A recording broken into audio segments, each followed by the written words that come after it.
नमस्कार दोस्तों, मैं अभिषेक मौर्य आप सभी का हार्दिक स्वागत और अभिनंदन करता हूं आपके अपने प्यारे चैनल अभी की पाठशाला पर। तो दोस्तों कैसे हैं आप सब? आई होप एकदम मस्त होंगे और अपनी तैयारी भी कर रहे होंगे। दोस्तों आज हम पढ़ने वाले हैं कंप्यूटर के कुछ इम्पोर्टेंट क्वेश्चंस की, जो कि इंडिया में जितने भी एग्जाम्स होते हैं उन सभी एग्जाम्स से उठाए हुए क्वेश्चंस हैं ये। और अगर देखा जाए तो ये पीसीएस हो गया, आरबीआई के एग्जाम्स हो गए, आईबीपीएस के एग्जाम्स हो गए, एसएससी एग्जाम्स हो गए, और भी जितने भी स्टेट लेवल या इंडिया लेवल के एग्जाम्स हैं उनमें जो क्वेश्चंस आए हुए हैं उन सभी क्वेश्चंस की यहाँ पर हम चर्चा करने वाले हैं। तो फटाफट से आप लोग जुड़ जाइए और क्लास को अपने दोस्तों में शेयर कर दीजिए। ठीक है, चैनल को अगर अभी तक सब्सक्राइब नहीं किया है तो भाई कर लो चैनल को जल्दी से सब्सक्राइब, क्योंकि यहाँ पर होती है सभी एग्जाम्स की से रिलेटेड तैयारी। तो शुरू करते हैं आज की इस श्रृंखला को। और आज का जो पहला क्वेश्चन है वो ये है, योजना बनाने में प्रयुक्त डेटा यंत्र प्रायः कहा जाता है? बताइए, प्लानिंग करने के लिए कौन से डेटा यंत्र का उपयोग करते हैं हम? योजना विश्लेषण यंत्र का करते हैं, निर्णय विश्लेषण यंत्र का करते हैं, या फिर निर्णय समर्थक यंत्र का करते हैं, या फिर उक्त में से कोई नहीं? किस यंत्र का उपयोग करते हैं योजना बनाने में? ठीक है, फटाफट से आंसर कर दीजिए। बहुत ही इंपॉर्टेंट क्वेश्चन यहाँ पर रहने वाले और सभी प्रीवियस क्वेश्चंस आपको देखने को मिलेंगे। प्रीवियस क्वेश्चंस इसलिए ताकि आपको ये भी पता चले कि ये क्वेश्चंस किस किस एग्जाम्स में आए हुए हैं और ये क्वेश्चंस एग्जाम में आते भी हैं या फिर ऐसे ही कराए जा रहे हैं। ठीक है, तो इस बात का भी ध्यान रखा गया है। तो इस क्वेश्चन की अगर बात करें यहाँ पर, जो सही जवाब है इसका क्या हो जाएगा? इसका सही जवाब जो हो जाएगा वो निर्णय समर्थक यंत्र का प्रयोग किया जाता है। किसका? निर्णय समर्थक यंत्र का प्रयोग इसमें किया जाता है। तो ऑप्शन नंबर सी इसका एकदम राइट आंसर हो जाएगा। निर्णय समर्थक यंत्र, सॉरी निर्णय समर्थक नहीं बल्कि निर्णय विश्लेषण यंत्र का। ठीक है, किसका? निर्णय विश्लेषण यंत्र का यहाँ पर उपयोग किया जाता है। निर्णय विश्लेषण यंत्र का प्रयोग क्यों किया जाता है? क्योंकि ये एक प्रकार का एक डिवाइस होता है ये, जिसमें किसी भी प्रकार के कार्य के लिए प्रयुक्त होने वाली जो योजना है उसका विश्लेषण हम कर सकते हैं। तो ऑप्शन नंबर बी इसका एकदम यहाँ पे राइट आंसर हो जाएगा। ठीक है, बढ़ते हैं अगले क्वेश्चन पे। अगला क्वेश्चन है, निम्न में से कौन से गुण कंप्यूटर की स्थिति के अनुरूप लचीले व्यवहार को दर्शाते हैं? बताइए, कंप्यूटर की सिचुएशंस के हिसाब से जो लचीले व्यवहार को दर्शाते हैं वो कौन से गुण हैं? सटीकता, विश्वसनीयता, बहु कौशल यानी कि वर्सटैलिटी, और या फिर अभिराम यानी कि इंटेलिजेंस। बताइए सही जवाब इसमें क्या हो जाएगा? कौन से गुण कंप्यूटर की स्थिति के अनुरूप लचीले व्यवहार को दर्शाते हैं? तो लचीले व्यवहार को दर्शाने वाला जो गुण है वो है बहुकौशल। क्या है? वर्सैटिलिटी जो होती है कंप्यूटर की, यही इसका गुण है। ठीक है, तो ऑप्शन नंबर सी इसका एकदम राइट आंसर हो जाएगा। हाईकोर्ट की परीक्षा में ये पूछा गया है 2016 की। बढ़ते हैं अगले क्वेश्चन पे। अगला क्वेश्चन है, किसी कार्य को अंजाम देते समय सीपीयू में बाधा डालने वाले सिग्नल जो कार्य के प्रारंभ अथवा समाप्त होने का द्योतक है कहलाता है? क्या कहलाता है? वायरस कहलाता है, वार्म कहलाता है, त्रुटि कहलाता है, या फिर व्यवधान कहलाता है? क्या कहलाता है बताइए? जो किसी कार्य को अंजाम देते समय सीपीयू में बाधा डालता है, या तो प्रारंभ में या तो अंत में। ठीक है, तो इसके सही जवाब की बात करें तो सही जवाब इसका क्या हो जाएगा? सही जवाब हो जाएगा इसका व्यवधान। ठीक है, व्यवधान को इंग्लिश में कहते हैं इंटरप्ट। ठीक है, तो इंटरप्ट एक इनपुट सिग्नल होता है जो किसी कार्य को करते समय सीपीयू को यह संकेत देता है कि उस कार्य को रोककर किसी तत्काल आवश्यकता वाले कार्य को किया जाए। तो इंटरप्ट्स का यहाँ पर जो जवाब है वो एकदम सही हो जाएगा। क्लियर है? बढ़ते हैं अगले क्वेश्चन पे। अगला क्वेश्चन है, कंप्यूटर अंग्रेजी भाषा के किस शब्द से लिया गया है? बताइए, कंप्यूट से लिया गया है, कंप्यूटर से, एनालॉग से, या फिर डिजिटल से? फटाफट बता दीजिए इसका सही जवाब क्या हो जाएगा? तो कंप्यूटर जो शब्द है वो अंग्रेजी भाषा के कंप्यूट से लिया गया है, जिसका अर्थ होता है गणना करना। ठीक है, क्या होता है? इसका अर्थ होता है गणना करना। तो ऑप्शन नंबर ए इसका एकदम राइट आंसर हो जाएगा। बढ़ते हैं अगले क्वेश्चन पे। अगला क्वेश्चन है, पहला कंप्यूटर किसने बनाया था? बिल गेट्स ने बनाया, बिल क्लिंटन ने बनाया, चार्ल्स बेबेज ने बनाया, या फिर मार्कोनी ने बनाया था? बहुत ही आसान क्वेश्चन और बचपन से हम इसको पढ़ते चले आ रहे हैं। तो फटाफट से आंसर आप लोग छाप दीजिए यहाँ पर। जो पहला कंप्यूटर बनाया था वो किसने बनाया था? तो बिल्कुल सही बात है, पहला कंप्यूटर बनाया था चार्ल्स बेबेज ने। ठीक है, किसने बनाया था? पहला कंप्यूटर जो था वो चार्ल्स बेबेज ने बनाया था। तो ऑप्शन नंबर सी इसका एकदम राइट आंसर हो जाएगा। बढ़ते हैं अगले क्वेश्चन पे। अगला क्वेश्चन है, चार्ल्स बेबेज ने निम्नलिखित में से कौन सी मशीन बनाई थी? बताइए। चार्ल्स बेबेज ने निम्नलिखित में से कौन सी मशीन बनाई थी? वैसलेसिक इंजन बनाया था, ठीक है, अंकगणितीय इंजन बनाया था, सार्डियन बनाया था, या फिर छिद्रित?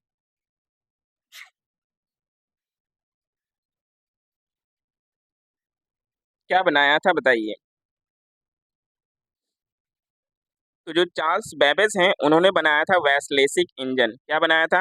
वैसलेसिक इंजन इन्होंने बनाया था। ठीक है, तो ऑप्शन नंबर ए इसका एकदम राइट आंसर हो जाएगा। देखिए कितने सारे एग्जाम्स में ये पूछा गया है क्वेश्चन, तो इस क्वेश्चन को याद रखिएगा। चार्ल्स बेबेज ने कौन सा इंजन बनाया? ये वैसलेसिक इंजन बनाया था, यानी कि मैकेनिकल इंजन बनाया था। ठीक है, मैकेनिकल मशीन एक तरीके की थी ये। तो सही जवाब हमारा हो जाएगा वैसलेसिक इंजन, या फिर एनालिटिकल इंजन इसको बोलते हैं। क्या बोलते हैं? एनालिटिकल इंजन बोलते हैं। बढ़ते हैं अगले क्वेश्चन पे। अगला क्वेश्चन है, इलेक्ट्रॉनिक कंप्यूटर का आविष्कार किसने किया? बताइए, इलेक्ट्रॉनिक कंप्यूटर का आविष्कार किसने किया था?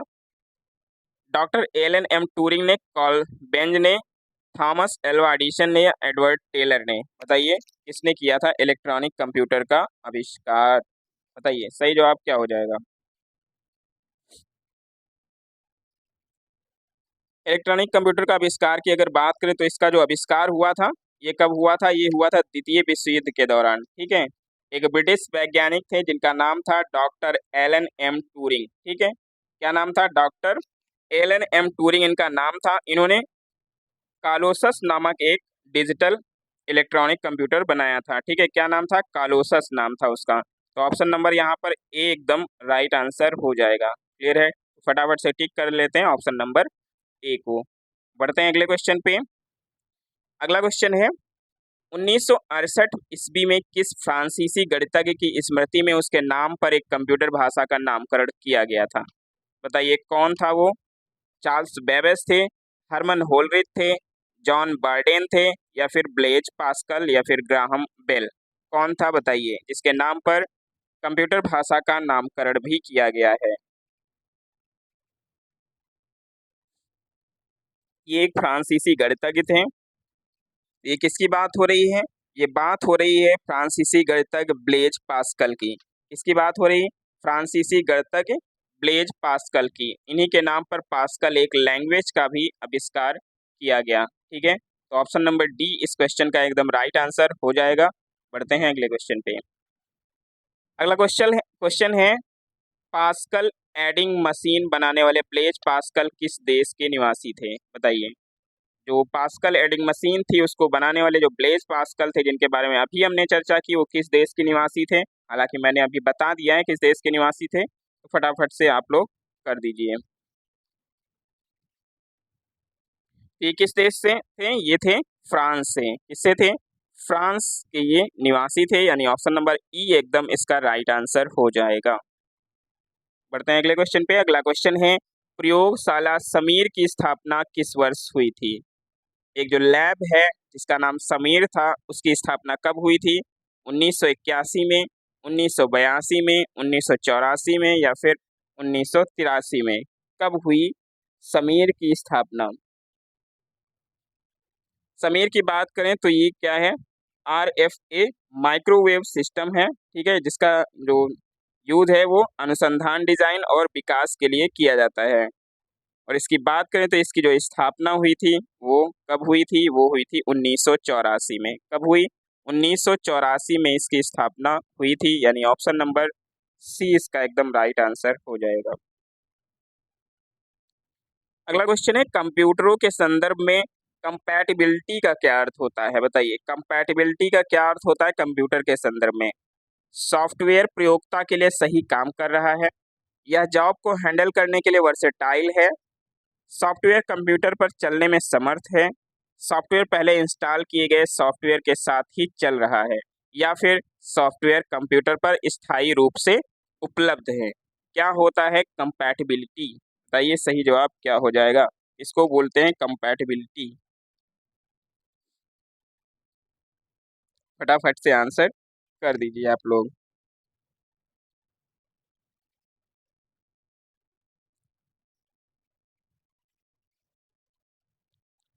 कंपैटिबिलिटी की अगर हम यहाँ पर बात करें तो कंपैटिबिलिटी क्या होता है?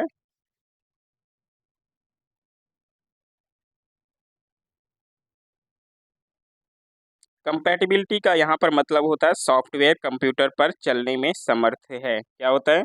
सॉफ्टवेयर जो है इसमें वो कंप्यूटर पर चलने में समर्थ है, यही होता है कंपैटिबिलिटी का अर्थ। क्लियर है? बढ़ते हैं अगले क्वेश्चन पे।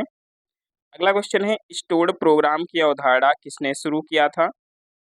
जॉन वॉन न्यूमैन ने, चार्ल्स बैबेज ने, ब्लेज पास्कल ने या फिर जॉन मैचली ने? किसने शुरू किया था स्टोर्ड प्रोग्राम का? बताइए सही जवाब क्या हो जाएगा? फटाफट आंसर्स करिए।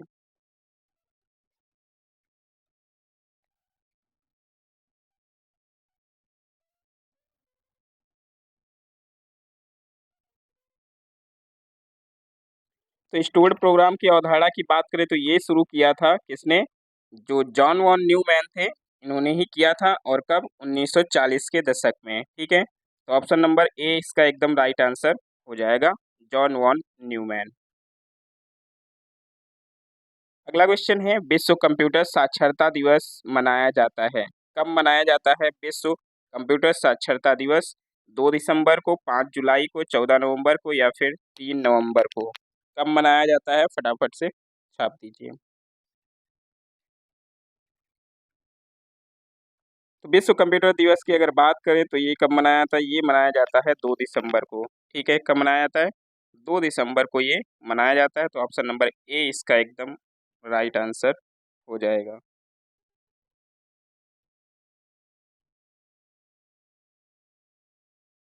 अगला क्वेश्चन है कंप्यूटर साक्षर माने जाने के लिए निम्न में से किसकी आवश्यकता नहीं है? मतलब अगर ये नहीं है तो कोई जरूरी नहीं कि आप कंप्यूटर साक्षर नहीं हैं। ठीक है, तो बताइए कौन सा इसमें सही जवाब हो जाएगा? कंप्यूटर को निर्देश देने वाले अनुदेश लिखने की क्षमता, कंप्यूटर के महत्व, बहुउपयोगिता और समाज में व्यापकता की जागरूकता, यह ज्ञान कि कंप्यूटर क्या है और ये कैसे काम करते हैं, या फिर सरल एप्लीकेशन का प्रयोग करते हुए कंप्यूटरों से इंटरैक्ट करने की क्षमता, या फिर इनमें से कोई नहीं। सही जवाब क्या हो जाएगा बताइए? इनमें से क्या होना चाहिए? ठीक है, क्या नहीं होना चाहिए बताइए? कोई ज़रूरी नहीं है कि वो हो, तभी आप कंप्यूटर साक्षर माने जाएँगे। तो यहाँ पर अगर बात करें कि आपको क्या होना चाहिए, पहले वो देख लेते हैं। तो आपका जो कंप्यूटर को निर्देश देने वाले अनुदेश लिखने की क्षमता होनी चाहिए, मतलब डेटा क्या एंट्री करना वो तो पता ही होना चाहिए। दूसरा क्या पता होना चाहिए? यह ज्ञान कि कंप्यूटर क्या है और कैसे काम करता है, ये भी पता होना चाहिए। सरल एप्लीकेशन को प्रयोग करना आता हो। लेकिन यहाँ पे अगर बात करें ऑप्शन नंबर बी की, कह रहा है कंप्यूटर के महत्व, बहुउपयोगिता और समाज में व्यापकता की जागरूकता, ये कोई ज़रूरी नहीं है। अगर ये नहीं आता तो भी आप कंप्यूटर साक्षर माने जाएँगे, या अगर आप इन तीनों ऑप्शंस को जानते हैं। ठीक है, तो आप जो हमारा आंसर है वो यहाँ पर हो जाएगा ऑप्शन नंबर बी, क्योंकि यहाँ पर नहीं पूछा है। क्लियर है? बढ़ते हैं अगले क्वेश्चन पे। अगला क्वेश्चन है कोई व्यक्ति कंप्यूटर साक्षर कहलाता है यदि वह सक्षम हो केवल, बताइए कब वो साक्षर कहा जा सकता है? आवश्यक अपने एप्लीकेशनों को चलाने में, एंटीवायरस सॉफ्टवेयर बनाने में, प्रोग्राम लिखने में, दूसरे कंप्यूटर को हैक करने में? बताइए कब वो माना जाएगा कि कंप्यूटर साक्षर है वो व्यक्ति? तो इसका सही जवाब क्या हो जाएगा?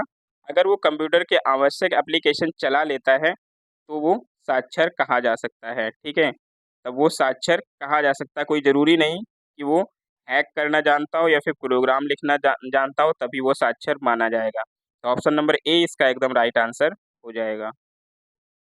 अगला क्वेश्चन है भारत ने सुपर कंप्यूटर परम का निर्माण किया, कहाँ पर किया था? जो सुपर कंप्यूटर है भारत का परम, उसका निर्माण कहाँ किया गया था? चेन्नई में, बेंगलुरु में, दिल्ली में या फिर पुणे में? बताइए।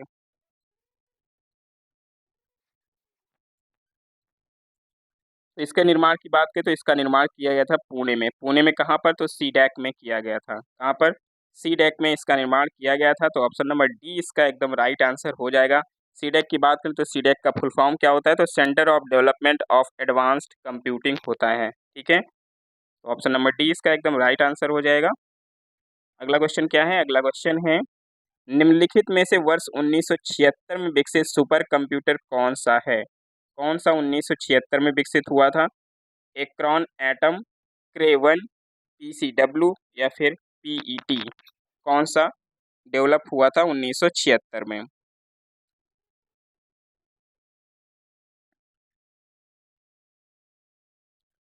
तो ये हुआ था क्रे 1। ठीक है, जो क्रे 1 कंप्यूटर है, सुपर कंप्यूटर है, इसका डेवलपमेंट देखा जाए तो हुआ था 1976 में। तो ऑप्शन नंबर बी इसका एकदम राइट आंसर हो जाएगा। क्लियर है, बढ़ते हैं अगले क्वेश्चन पे। अगला क्वेश्चन है भारतीय सुपर कंप्यूटर का जनक कौन कहलाता है? एमपीपीसीएस का क्वेश्चन है ये, बताइए। रघुनाथ माशेलकर, विजय भटकर, जयंत नीलंकर या फिर नंदन नीलेकणी? कौन है भारतीय सुपर कंप्यूटर के जनक?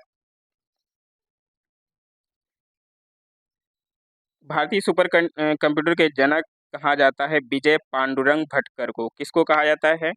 विजय पांडुरंग भटकर को। शॉर्ट में इन्हें विजय भटकर भी बोल दिया जाता है। क्लियर है, ये भारतीय सुपर कंप्यूटर के जनक कहे जाते हैं। इन्होंने 1991 में भारत के पहले सुपर कंप्यूटर परम 8000 के विकास में महत्वपूर्ण योगदान दिया था।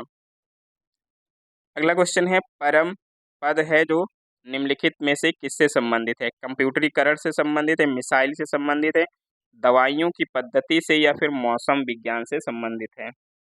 इससे संबंधित है परम। तो परम हम सभी को पता है ये एक सुपर कंप्यूटर है। ठीक है, तो ये किससे रिलेटेड होगा? ये कंप्यूटरीकरण से ही रिलेटेड हो जाएगा। तो ऑप्शन नंबर ए इसका एकदम राइट आंसर हो जाएगा यहाँ पर। अगले क्वेश्चन की बात करें तो अगला क्वेश्चन है डैश एक बड़ा और महंगा कंप्यूटर है जिसमें एक साथ सैकड़ों या हजारों प्रयोक्ताओं के लिए डाटा प्रोसेस करने की क्षमता होती है। ये कौन सा कंप्यूटर है? हैंडहेल्ड कंप्यूटर है, मेन फ्रेम कंप्यूटर है, पर्सनल कंप्यूटर है या फिर टैबलेट कंप्यूटर है या इनमें से कोई नहीं? बताइए कौन सा इसका सही जवाब हो जाएगा।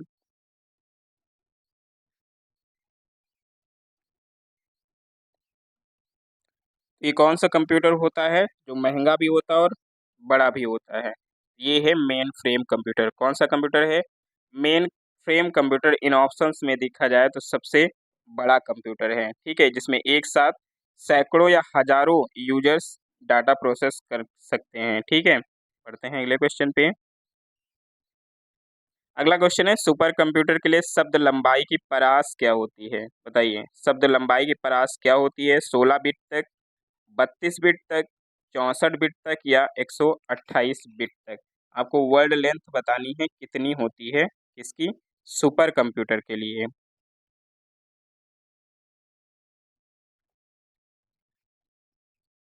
सुपर कंप्यूटर की बात करें, सुपर कंप्यूटर के लिए जो शब्द लंबाई की परास होती है वो होती है 64 बिट। क्या होती है? 64 बिट कह लीजिए या फिर 8 बाइट कह लीजिए। ठीक है, अगर 8 बाइट भी लिख के आता है तो भी हम वहाँ पर इसको सही कर लेंगे। ठीक है, 8 बाइट या फिर 64 बिट। क्लियर है, बढ़ते हैं अगले क्वेश्चन पे। अगला क्वेश्चन है सुपर कंप्यूटर मैजिक क्यूब। कौन सा? मैजिक क्यूब जिसका हाल ही में उद्घाटन हुआ है निम्नलिखित में से किस देश में बनाया है? किस देश ने बनाया है magic cube super computer? USA ने बनाया, चीन ने बनाया, जर्मनी ने या फिर जापान ने बनाया है इसको? इस कंप्यूटर की सहायता से हजारों वर्ष बाद पृथ्वी के मौसम बदलाव की गणना की जा सकती है। ठीक है, यानी कि इस कंप्यूटर की सहायता से क्या होगा, सैकड़ों हजारों वर्ष बादल किस प्रकार बनेंगे और मौसम परिवर्तन का क्रम किस प्रकार होगा, ये सभी गणनाएं वर्तमान में ही की जा सकेंगी। तो ये किसने बनाया? ये बनाया है चीन ने। ठीक है, किसने बनाया? चीन ने ये काम किया है। तो ऑप्शन नंबर बी इसका एकदम राइट आंसर हो जाएगा। अगला कंप्यूटर है डैश। अगला क्वेश्चन है डैश शब्द अनुक्रिया संचार यानी रियल टाइम कम्युनिकेशन के लिए वीडियो कोलैबोरेशन टूल कौन सा है? बताइए रियल टाइम कम्युनिकेशन के लिए जो वीडियो कोलैबोरेशन टूल है इनमें से कौन सा है? जूम, एनीडेस्क, डॉकर या वीएमवेयर? बताइए सही जवाब कौन सा हो जाएगा। फटाफट से आंसर कर दीजिए। ये सभी को पता होगा और यूज़ भी बहुत लोगों ने किया होगा। ये कौन सा होता है? जूम होता है। जूम पे हम रियल टाइम कम्युनिकेशन कर सकते हैं वीडियो कॉलिंग के थ्रू। ठीक है, तो जूम इसका सही आंसर हो जाएगा। यूपीएसआई में पूछा गया ये क्वेश्चन है। अगला क्वेश्चन है, हाल ही में राष्ट्रीय सुपर कंप्यूटिंग मिशन के अंतर्गत स्थापित सुपर कंप्यूटर परम प्रवेग की क्षमता कितनी है? बताइए, परम प्रवेग की क्षमता कितनी है? 4.3 पेटाफ्लॉप्स, 1.3 पेटाफ्लॉप्स, या फिर 3.3 पेटाफ्लॉप्स, या फिर 2.3 पेटाफ्लॉप्स। कितनी है इसकी क्षमता प्रवेग की? बताइए, सही जवाब क्या हो जाएगा?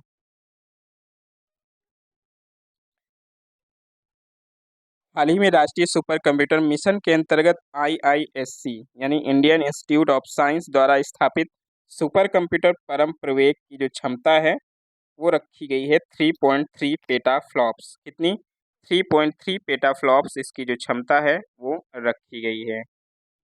तो ऑप्शन नंबर सी इसका एकदम राइट आंसर हो जाएगा। अगला क्वेश्चन क्या है? अगला क्वेश्चन है, निम्न में से कौन सा कथन मिनी कंप्यूटर के बारे में गलत है? मिनी कंप्यूटर के बारे में कौन सा कथन गलत है? कह रहे हैं मिनी कंप्यूटर माइक्रो कंप्यूटर से सस्ते होते हैं।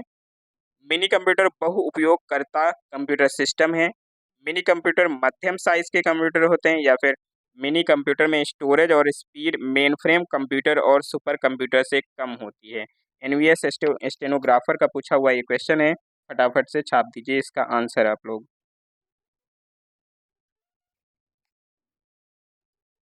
गलत कथन के बारे में आपको बताना है। ठीक है, तो यहाँ पर गलत कथन की बात अगर करें तो गलत कथन क्या हो जाएगा? मिनी कंप्यूटर जो होते हैं माइक्रो कंप्यूटर से कह रहा सस्ते होते हैं, जबकि यही गलत हो जाता है, क्योंकि जो मिनी कंप्यूटर होते हैं वो माइक्रो कंप्यूटर से बड़े होते हैं और महंगे भी होते हैं। तो ऑप्शन नंबर ए यहाँ पर गलत कह रहा है। ठीक है, बढ़ते हैं अगले क्वेश्चन पे। अगला क्वेश्चन है कि बताएं कि डेस्कटॉप और टैबलेट जो है निम्न में से किस प्रकार के कंप्यूटर से संबंधित होते हैं? मिनी कंप्यूटर होते हैं ये, सुपर कंप्यूटर होते हैं, माइक्रो कंप्यूटर होते हैं, या फिर मेन फ्रेम कंप्यूटर होते हैं? डेस्कटॉप और टैबलेट किस प्रकार के कंप्यूटर होते हैं बताइए।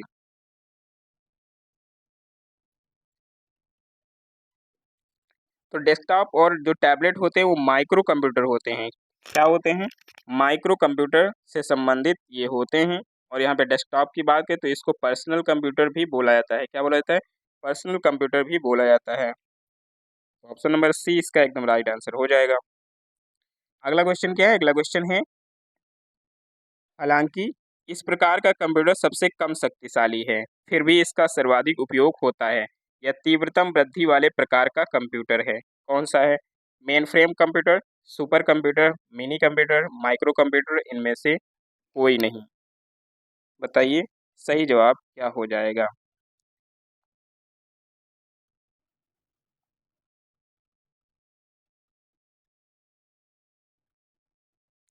सही जवाब क्या हो जाएगा इसमें? सही जवाब इसमें हो जाएगा जो ऑप्शन नंबर डी है, यानी कि माइक्रो कंप्यूटर, ये हमारा सही जवाब हो जाएगा। ठीक है, क्योंकि जो सुपर कंप्यूटर होते हैं वो सब लोग तो इसका यूज़ कर नहीं सकते हैं। ठीक है, माइक्रो कंप्यूटर का यूज़ सभी लोग करते हैं, यानी कि बहुतायत मात्रा में ये यूज़ होता है। ये ज़्यादा शक्तिशाली तो नहीं होता है, लेकिन फिर भी इसका बहुत ज़्यादा यूज़ करते हैं लोग। ठीक है, तो ऑप्शन नंबर डी इसका एकदम राइट आंसर हो जाएगा। बढ़ते हैं अगले क्वेश्चन पे। अगला क्वेश्चन है, निम्न में से कौन एक समय में कई उपयोगकर्ताओं को सपोर्ट कर सकता है? बताइए, कौन एक समय में कई उपयोगकर्ताओं को सपोर्ट कर सकता है? माइक्रो कंप्यूटर, मिनी कंप्यूटर, व्यक्तिगत कंप्यूटर यानी कि पर्सनल कंप्यूटर, या फिर palm टॉप? सही जवाब क्या हो जाएगा बताइए?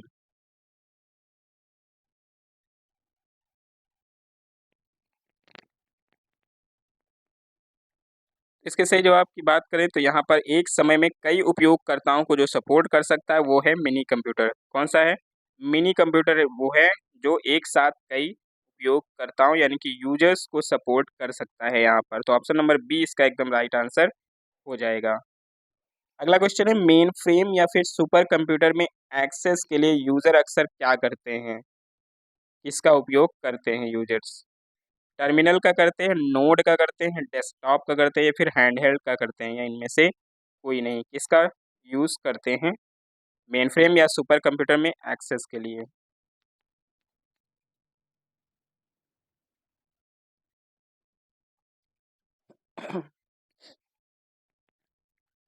तुम इसमें जो मेन फ्रेम या फिर सुपर कंप्यूटर में एक्सेस के लिए यूजर्स जो यूज़ करते हैं, वो अक्सर टर्मिनल का उपयोग करते हैं। किसका उपयोग करते हैं?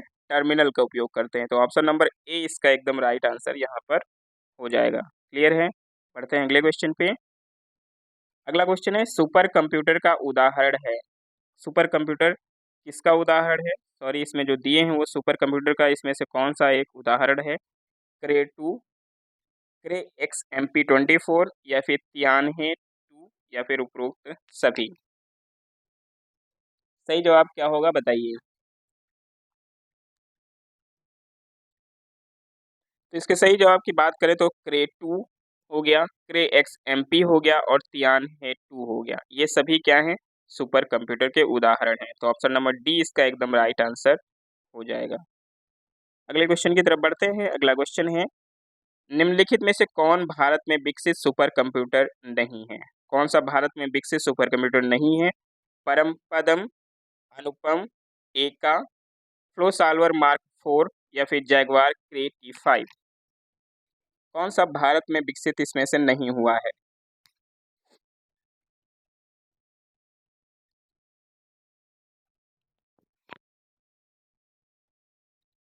तो यहाँ पर अगर देखें हम तो जो प्रे पदम है, ठीक है, प्रे पदम हो गया, अनुपम हो गया, एका हो गया, फ्लो सॉल्वर मार्क 4 हो गया, ये सभी भारत द्वारा निर्मित हैं। लेकिन यहाँ पर जो जैगवार क्रिएटिव 5 है, ये क्रे कंपनी द्वारा निर्मित है। क्रे कंपनी जो कि अमेरिका की कंपनी है, ठीक है। तो ये भारतीय नहीं है, बाकी सभी भारतीय। तो हमारा सही जवाब हो जाएगा ऑप्शन नंबर ई हो जाएगा, ठीक है। अगला क्वेश्चन क्या है? अगला क्वेश्चन है निम्न में से कौन विश्व का पहला लैपटॉप कंप्यूटर बाजार में लाया गया? कौन सा पहला लैपटॉप था जो बाजार में मार्केट में लाया गया? हैवलेट पैकार्ड का था ये, इप्सन का था ये, या लैपलिंग ट्रैवलिंग सॉफ्टवेयर इंक का था, या माइक्रोसॉफ्ट का था? बताइए सही जवाब क्या हो जाएगा। सही जवाब क्या होगा बताइए।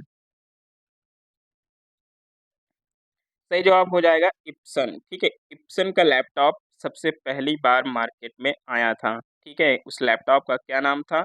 इप्सन HX20, ठीक है। क्या नाम था? Ibsen HX20। तो इस बात को भी याद रखिएगा, इप्सन HX20। अगले क्वेश्चन पे चलते हैं। अगला क्वेश्चन क्या है? अगला क्वेश्चन है माइल ऐप सबसे कम कीमत का एक लैपटॉप है जिसे बाजार में उतारा गया। बताइए। जो माइल ऐप है वो सबसे कम कीमत का एक लैपटॉप था जिसे बाजार में उतारा गया था। किस कंपनी से था ये? सत्यम कंप्यूटर्स द्वारा, इन्फोसिस द्वारा, माइक्रोसॉफ्ट द्वारा या HCL द्वारा? किसके द्वारा उतारा गया था?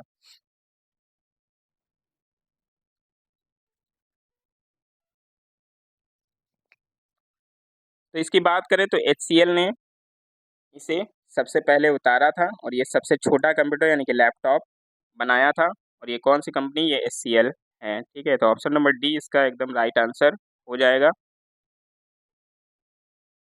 अगले क्वेश्चन की तरफ बढ़ते हैं। अगला क्वेश्चन है अनेक घरेलू उपकरणों में निर्मित छोटे और सस्ते कंप्यूटर किस प्रकार के होते हैं?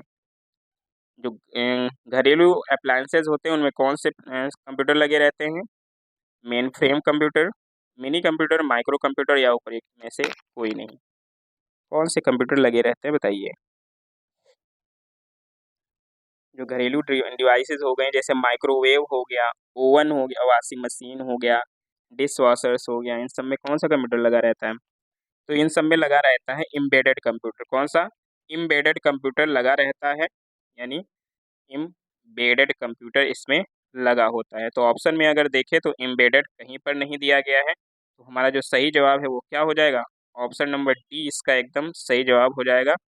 उपयुक्त में से कोई नहीं, ठीक है। उपर्युक्त में से कोई भी नहीं, ये इसका सही जवाब हो जाएगा क्योंकि एम्बेडेड कंप्यूटर का यूज़ किया जाता है घरेलू अप्लायंसेज में।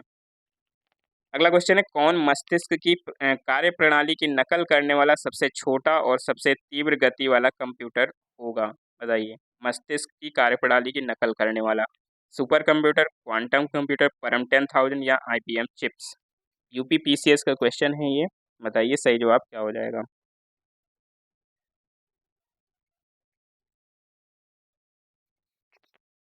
तो इसकी बात करें, ये हो जाएगा क्वांटम कंप्यूटर। क्या हो जाएगा? क्वांटम कंप्यूटर मस्तिष्क की कार्यप्रणाली की नकल करने वाला सबसे छोटा और सबसे तीव्र गति वाला कंप्यूटर हो जाएगा। बढ़ते हैं अगले क्वेश्चन पे। क्वांटम कंप्यूटर है वो किस पे आधारित है? क्वांटम बिट पे आधारित है, क्यूबिट पे आधारित है, क्वांटम यांत्रिकी पर आधारित है या फिर बिट्स पर आधारित है? बताइए क्वांटम कंप्यूटर किस पे आधारित है?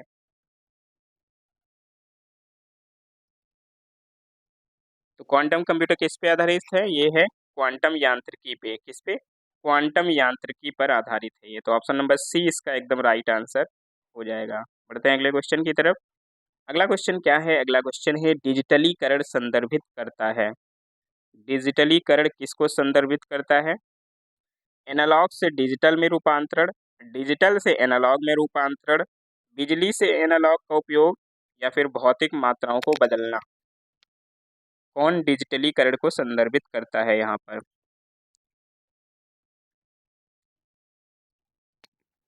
तो अगर यहाँ पर बात करें हम डिजिटल एंड जो डिजिटलीकरण है उसकी अगर बात करें तो ये एनालॉग से डिजिटल में रूपांतरण करता है। ठीक है, ये बात एकदम सही है। और डिजिटल से एनालॉग में भी रूपांतरण करता है, यानी कि एनालॉग से डिजिटल और डिजिटल टू एनालॉग। यहाँ पे दोनों ही ऑप्शन हमारे सही हो जाएंगे। तो इस क्वेश्चन का जो राइट आंसर है वो ए और बी दोनों हो जाएगा। ठीक है, क्योंकि एनालॉग से डिजिटल भी में भी अगर होगा तो भी उसको डिजिटलीकरण बोलेंगे, और डिजिटल से एनालॉग में होगा तो भी उसको डिजिटलीकरण ही बोलेंगे। तो ऑप्शन नंबर ए और बी इसमें दोनों राइट आंसर हो जाएंगे। बढ़ते हैं अगले क्वेश्चन पे। अगला क्वेश्चन है उन्नत तकनीकें जैसे कि कृत्रिम बुद्धिमत्ता, क्वांटम कंप्यूटिंग आदि मुख्य रूप से कौन सी पीढ़ी के कंप्यूटरों के लिए हैं? बताइए, तीसरी पीढ़ी के, चौथी, पांचवी या फिर दूसरी पीढ़ी के लिए? कौन सी पीढ़ी के लिए हैं बताइए?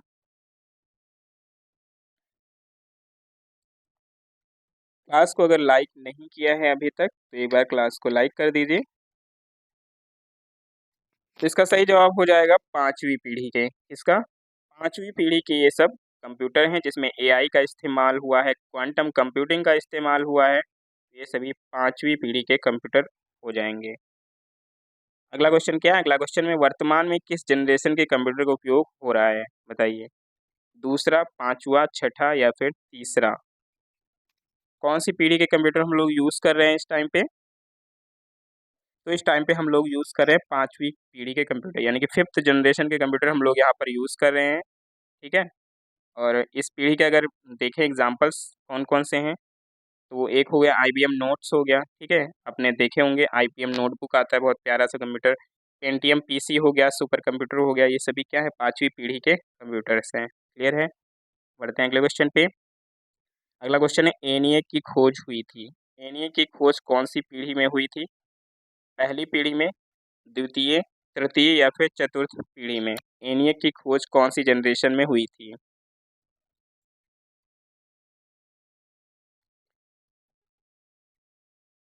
तो ENIAC की खोज आपको बताना है कौन सी जनरेशन में हुई थी।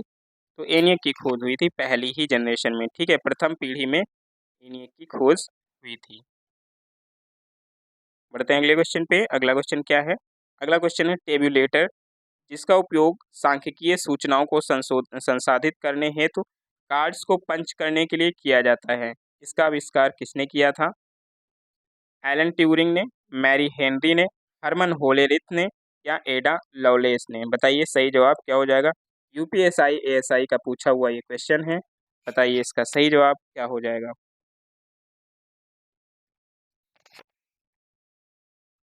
टेबुलेटर का आविष्कार किया था किसने? हरमन होलेरिथ ने। ठीक है, हरमन होलेरिथ द्वारा 1890 की अमेरिकी जो जनगणना थी उसके डेटा को संसाधित करने की मदद के लिए इसका उपयोग किया गया था, यानी इसका आविष्कार किया गया था। तो ऑप्शन नंबर सी इसका एकदम राइट आंसर यहाँ पर हो जाएगा। ठीक है, बढ़ते हैं अगले क्वेश्चन पे। अगला क्वेश्चन क्या है? VLSI और ULSI का प्रयोग आरंभ हुआ था कब? पहली पीढ़ी में, द्वितीय पीढ़ी में, तृतीय या फिर चतुर्थ पीढ़ी पीढ़ी में? बताइए, VLSI और ULSI का यूज कब शुरू हुआ?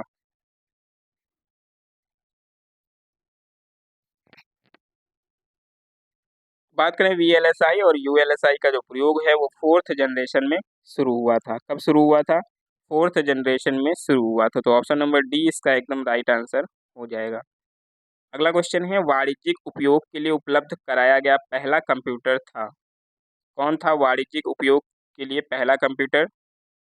मोनियाक, एनियाक, यूनिवाक या फिर एडसॉक कंप्यूटर? बताइए सही जवाब क्या हो जाएगा। ये कौन सा कंप्यूटर होगा? तो वाणिज्यिक उपयोग की अगर बात करें तो वाणिज्यिक उपयोग के लिए कौन सा कंप्यूटर है ये? तो ये है यूनिवाक कंप्यूटर। ठीक है, क्या है? यूनिवाक कंप्यूटर वाणिज्यिक उपयोग के लिए किया जाता है। ठीक है, तो ऑप्शन नंबर सी इसका एकदम राइट आंसर हो जाएगा। एसएससी सीएचएसएल की परीक्षा में ये पूछा गया था, सॉरी सीजीएल में पूछा गया था। ठीक है, स्नातक स्तरीय जो परीक्षा होती है सीजीएल की, एसएससी की, उसमें ये क्वेश्चन पूछा गया था। अगला क्वेश्चन है पहला डिजिटल कंप्यूटर यूनिवैक फर्स्ट किस पीढ़ी में निर्मित हुआ है? बताइए यूनिवैक फर्स्ट किस पीढ़ी में निर्मित हुआ? पहली, दूसरी, तीसरी, पांचवी? बताइए कौन सी पीढ़ी में ये निर्मित हुआ है यूनिवैक फर्स्ट? ये जो इसकी अगर बात करें तो ये पहला डिजिटल कंप्यूटर था यूनिवैक फर्स्ट। तो इसकी विकास की बात करें तो इसकी जो ये विकसित हुआ था, ये हुआ था पहली ही पीढ़ी में। ठीक है, प्रथम पीढ़ी में ये विकसित हुआ था। तो ऑप्शन नंबर ए इसका एकदम राइट आंसर हो जाएगा यहाँ पर। अगला क्वेश्चन क्या है? अगला क्वेश्चन है IBM 7094 और IBM 1620 किस पीढ़ी का उदाहरण है? बताइए किस पीढ़ी के उदाहरण हैं? प्रथम, द्वितीय, तृतीय या फिर चतुर्थ श्रेणी के? IBM 7094 और IBM 1620 किसके उदाहरण हैं? ये किसके उदाहरण मिल जाएंगे? ये द्वितीय श्रेणी के यानी कि पीढ़ी के, यानी कि सेकेंड जनरेशन के आपको ये एग्जाम्पल्स मिल जाएंगे। अगले क्वेश्चन पे चलते हैं। अगला क्वेश्चन है प्रचालन तंत्र यानी कि ऑपरेटिंग सिस्टम का इस्तेमाल कौन सी पीढ़ी से शुरू हुआ? बताइए ऑपरेटिंग सिस्टम का इस्तेमाल कौन सी पीढ़ी से शुरू हुआ है? पहली, दूसरी, तीसरी या फिर चौथी? तो ऑपरेटिंग सिस्टम की अगर शुरुआत की बात करें तो इसकी शुरुआत सेकेंड जनरेशन से मानी जाती है। ठीक है, द्वितीय पीढ़ी से इसकी शुरुआत हुई थी। ऑप्शन नंबर बी इसका एकदम राइट आंसर हो जाएगा। अगला क्वेश्चन क्या है? अगला क्वेश्चन है किसी कंप्यूटर को एक बटन प्रेस जैसे हार्डवेयर के माध्यम द्वारा या एक सॉफ्टवेयर कमांड द्वारा शुरू करने की प्रक्रिया को क्या कहा जाता है? बताइए रीस्टोरिंग बोला जाता है इसको, बूटिंग बोला जाता है या ऑपरेटिंग या रीसेटिंग बोला जाता है? बताइए किसी कंप्यूटर को एक बटन प्रेस जैसे हार्डवेयर के माध्यम द्वारा या सॉफ्टवेयर कमांड द्वारा शुरू करने को क्या बोलते हैं? तो इसको बोला जाता है क्या?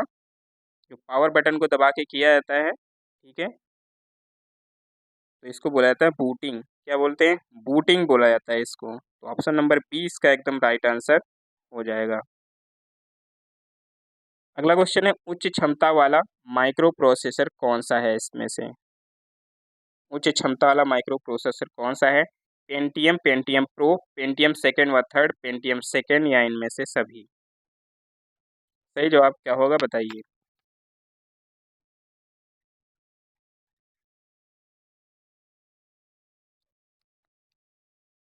तो उच्च क्षमता वाले यहाँ पर अगर हम बात करें माइक्रो प्रोसेसर की तो ये कौन से हैं? ये पेंटियम, पेंटियम प्रो भी है, पेंटियम सेकेंड व थर्ड भी है, पेंटियम सेकेंड भी है, यानी कि इनमें से जो सभी हैं वो माइक्रो जो उच्च क्षमता वाले माइक्रो प्रोसेसर ही हैं। तो ऑप्शन नंबर डी इसका एकदम राइट आंसर हो जाएगा यहाँ पर। क्लियर है? अगला क्वेश्चन है डेटाबेस मैनेजमेंट सिस्टम यानी डीबीएमएस में डेटा की सामग्री और स्थिति किसके द्वारा परिभाषित की जाती है? मेटा डेटा द्वारा, सब डेटा द्वारा, सीक्वेंस डेटा द्वारा या फिर मल्टी डायमेंशनल डेटा द्वारा? किसके द्वारा मैनेज किया जाता है, परिभाषित किया जाता है?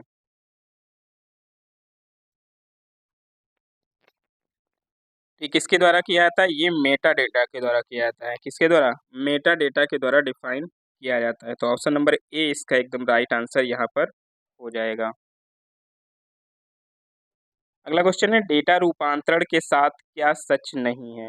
बताइए डेटा रूपांतरण के साथ क्या सच नहीं है? एक संस्करण से दूसरे संस्करण में अपग्रेड करना, एक लेगासी सिस्टम से डेटा प्राप्त करना, अन्य मॉड्यूल से डेटा प्राप्त करना, यह मानक इंपोर्ट प्रोग्राम का उपयोग कर सकता है? बताइए सही जवाब इसका क्या हो जाएगा? डेटा प्रोसेस के लिए जो होता है।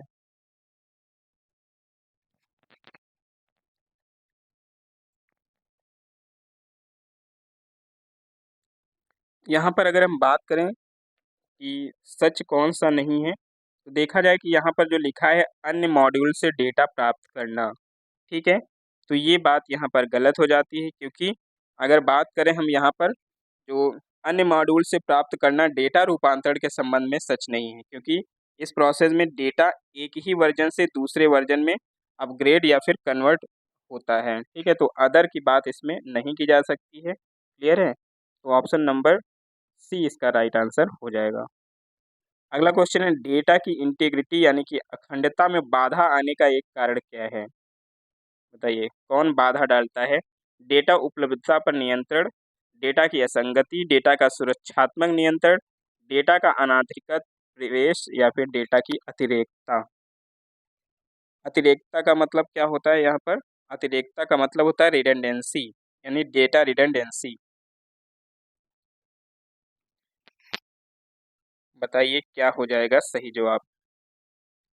तो इसका जो प्रमुख कारण है वो क्या है? डेटा रिडंडेंसी यानी कि डेटा की अतिरेकता इसका प्रमुख कारण है। बाकी अगर यहाँ पर देखें तो डेटा उपलब्धता पर नियंत्रण इसका बाधा आने का कोई कारण नहीं। डेटा की असंगति हाँ थोड़ा सा कारण जरूर हो जाता है, लेकिन इसका प्रमुख कारण ये नहीं है। प्रमुख कारण में अगर बात करें तो डेटा की अतिरेकता हो जाता है। क्लियर है? बढ़ते हैं अगले क्वेश्चन पे। ये थी आज की क्लास। क्लास कैसी लगी कमेंट करके ज़रूर बताइएगा, और हर रोज़ ऐसे ही आप लोग जुड़ते रहिए और अपनी तैयारी बराबर करते रहिए, ठीक है? सभी सब्जेक्ट्स के जो क्वेश्चंस होते हैं वो ज़रूरी होते हैं, एक एक नंबर हमारे लिए इम्पॉर्टेंट होता है, तो सारी सब्जेक्ट्स पर भी हमें ध्यान देना है, किसी एक सब्जेक्ट्स को पकड़ के ही नहीं बैठना है, ठीक है? तो फटाफट से क्लास को शेयर कर दीजिए। अब क्लास ओवर हो गई तो आप लोग आराम से क्लास को शेयर भी कर सकते हैं, और अभी तक अगर लाइक नहीं किया है वीडियो को तो लाइक कर दीजिए वीडियो को। ठीक है, हम मिलते हैं एक नई क्लास में, तब तक के लिए जय हिंद।